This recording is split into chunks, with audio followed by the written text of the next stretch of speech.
Alright, how's everyone doing? Welcome to From Z to A, Alphabetical Interviews with Zach Anderson. I am Zach Anderson. Today we are here at White House Productions for the 24th edition of Monsters of Acoustic Rock, and I am joined by the Recess Bureau. So thank you guys for being on the show. Thanks for having us. Please introduce yourself and your instrument. My name is Jeff Morrow. I am the bassist.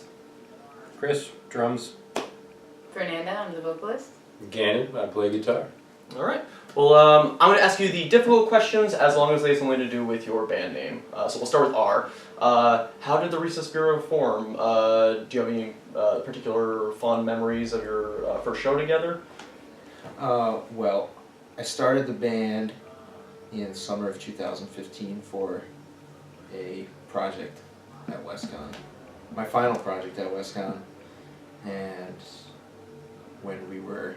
when I was wrapping up the mixing process and all the production and everything, had a big old meeting in the control room at the studio at WestCon and asked if everybody wanted to take the band a little bit more seriously past the school project. And at the time Fernanda wasn't singing. Then over time I started writing more songs instead of instrumental pieces. And really the rest is history. We're still going. Alright. Now, is there anything essential you must do prior to a gig? Do you guys have any pre-show rituals? Stay hydrated. Alright. I hydrate with food.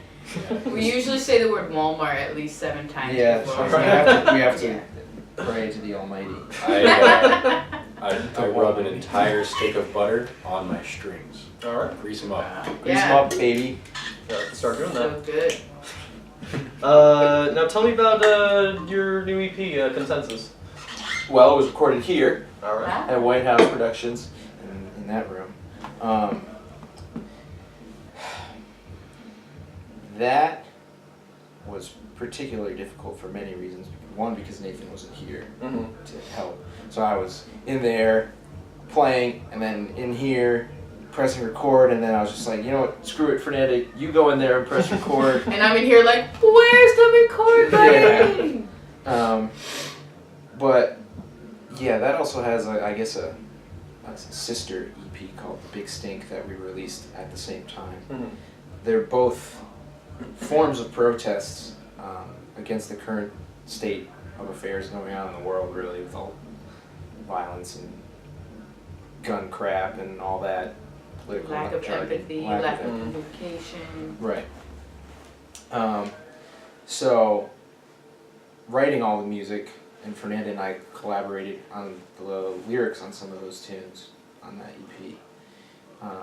You can kind of listen to it one of two ways. You can listen to it from the point of view of a single politician gone rogue. The lone politician who actually wants to be genuine and wants things to be fair and correct in the world. But you can also listen to it from the point of view of a group of people who are protesting and really angry and passionate about wanting things And honestly, to be right. like that's the band, right? That's yesterday we had a rehearsal last night, and Keenan, our trumpet player, we had like this craziest conversation, and he's in the other room like chiming in from the board, and we're all just having this conversation about like we need change. There has to be more than what we, and I think we all agree on that, and I think everyone has varying degrees of of an idea of like what it is that we need to do. And yeah, this EP was very much kind of born out of that feeling. Yeah. Alright. Well, I've been listening to it a lot lately, and I've been really enjoying it. So I'm glad you like it. Thank you. You're welcome. Now we'll move on to the next question, which is, tell me your most embarrassing moment you guys have had on the stage.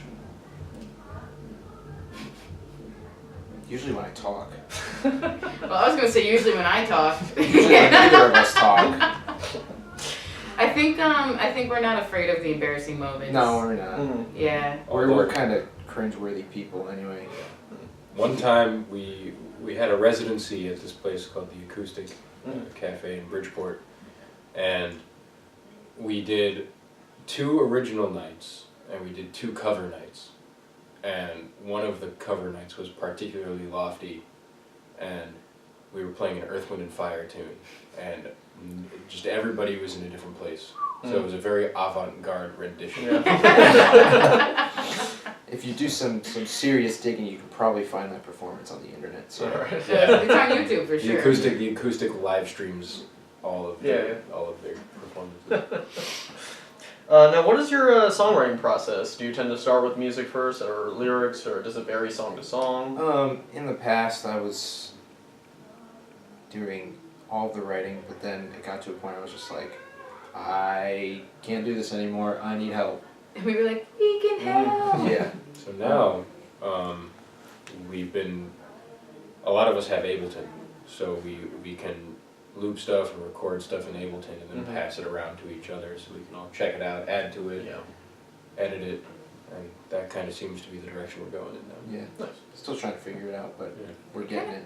It tends to be like one of you guys will come up with a basic idea. Like I remember Empathy, Jeff showed up to my house one day and he just started playing this line that he had in his mind. And I was like, oh.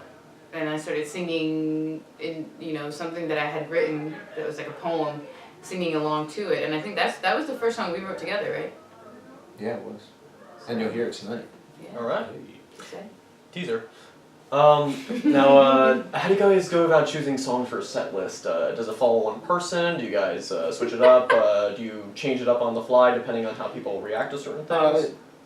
Usually I'm the one that makes the set list, and I'll try and send it out like a few days or a week before the gig, just so everybody can shed anything that they need to, work out. Sometimes I'll change something the day of if I feel like the order doesn't make sense.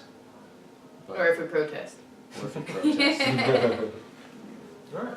So I'd like to end all my interviews with 3 interesting or random facts about yourselves that many people might not know. You can each take one if you like. It's up to you. 3 interesting facts about ourselves. Yeah, you can do about your personally or as a band.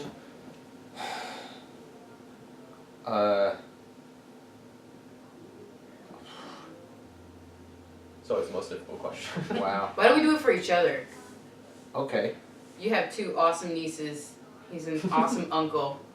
So like, a lot of fun to I watch. didn't know Uncle that. You didn't! Do they refer to you as Uncle Jeff? Or just- Yeah, one of them does. The other one can't talk. Alright. Like, Yet. Yes. Chris has been recently getting himself punched in the face doing jiu-jitsu and Muay Thai. Yes. Alright. Yep. If you look hard enough, you'll see Real there's talk. some marks, Right on.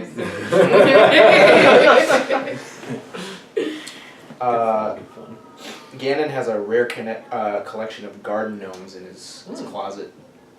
I don't know, I didn't put them there. You can put them there. Yeah, it's, Alright. Oh, do you have a weird fact about me? Jeez, I gotta dig for that.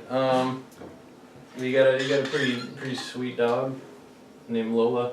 Happy Puppy Day! It's Happy National Puppy Puppy Day. Day today. Is it? Oh, It good. is. That's fitting. Yeah. That's fitting. That's very fitting. Alright guys, well thank you so much for being on the show. If you want to check out the Recess Bureau, please visit the link below. And now we'll cut to a performance from the Recess Bureau. So thanks again, we'll see you soon. Thank you. thanks.